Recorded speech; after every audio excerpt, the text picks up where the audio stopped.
about the grading system and the grading system of the Department of Education. Lesson objectives. By the end of this lesson, students should be able to define and distinguish between norm-referenced grading and criterion-referenced grading. They will learn the differences between the norm-referenced grading and the criterion-referenced grading. Next is value the importance of using appropriate grading systems based on the learning goals of a course or assessment. Students will also understand the significance of selecting the right grading system based on the objectives and outcomes of a course or assessment. And lastly, construct a chart comparing the advantages and disadvantages of norm-referenced and criterion-referenced grading system. They will create a chart that outlines the advantages and disadvantages of both grading system, helping them understand when and why might be used effectively in educational context. So, to start, introduction. Assessment of student performance is essentially knowing how the student is processing in a course, and incidentally how a teacher is also performing with respect to the process. The first step in assessment is, of course, testing, either by some pencil paper objective test or by some performance-based testing procedure, followed by the decision to grade the performance of the students. Grading, therefore, that is the next step after testing. So, assessment of students' performance, how well students are engaging with and understanding course materials while also providing insight into the effectiveness of teaching methods.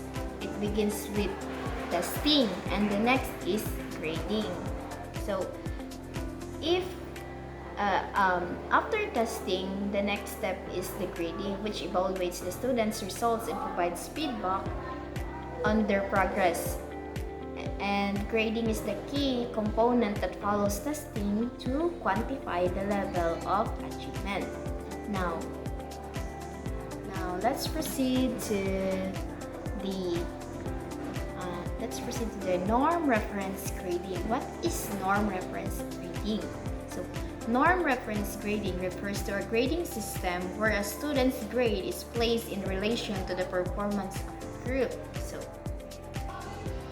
So norm reference grading compares a student's performance to that of their peers. So, compare ang performance sa usa ka student in a certain group or in this system, grades are assigned based on how a student performs relative to others in the group rather than on fixed standard or criteria. The goal is to rank students and categorize them percentages or bell curves, which means some students may receive lower grades regardless of their absolute performance. So next is norm reference grading. In this system, a grade of 80 means that the student performed better than or same as 80% of the class or group.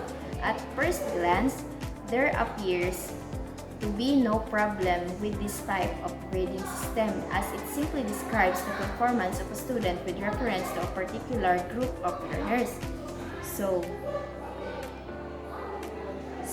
in a norm reference grading system, a grade of 80 indicates that a student performed better than as well as of 80%.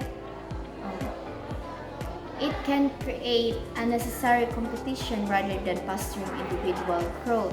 However, it can be problematic because it doesn't necessarily reflect individual mastery of material, and it may disadvantage students if the overall group performs poorly, and it cannot be fostering individual growth. level. The following examples show some of the difficulties associated with norm reference grading.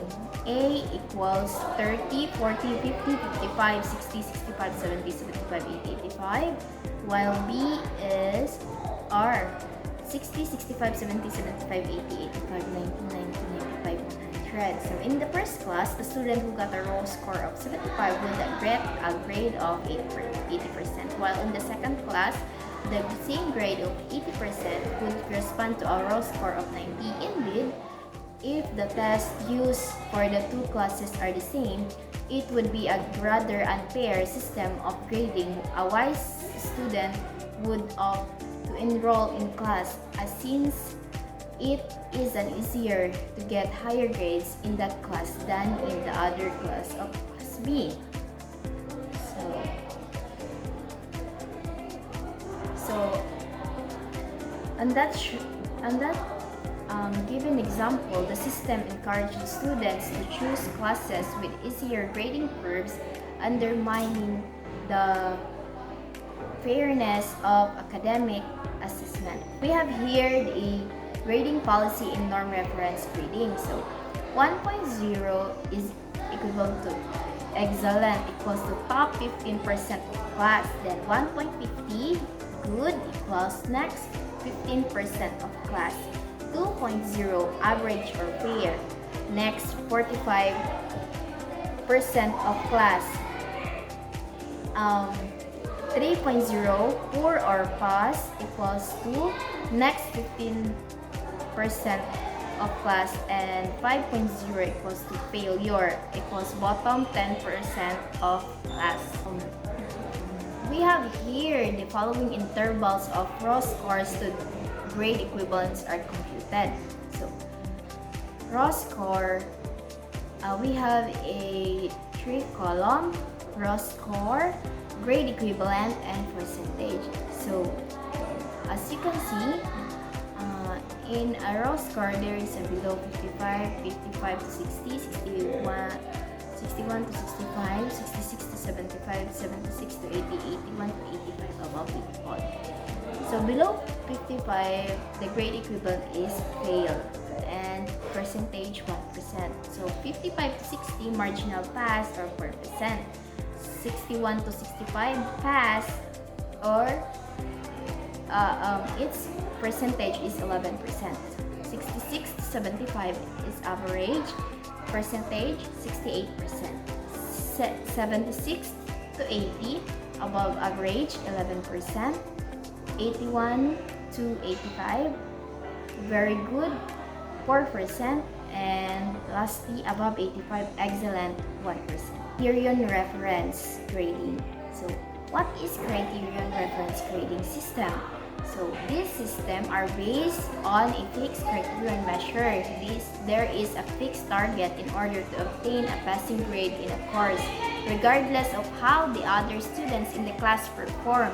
The scale does not change regardless of the quality or lack thereof of the students. So, 1.0 excellent equals to 98 to 100 or 85 to 100. 1.5 good equals to 88 to 97 or 80 to 84. 2.0 fair equals to 75 to 87 or 70 to 79. 3.0 poor or pass equals to 65 to 74 or 60 to 69, and 5.0 equals to failure or below 65 or below 60. So, the Criterion-Referenced grading evaluates students based on their predetermined standards or learning objectives rather than comparing their performance to that or their peers. In this system, passing or failing determining by whether a student achieve a set level of proficiency regardless of how other students perform. The grading criteria remain fixed, ensuring that all students are held to the same standards, which can promote fairness, but not may account for varying levels or of difficulty or efforts across different groups. So that ends my report, but before that, let's have an activity first. So answer the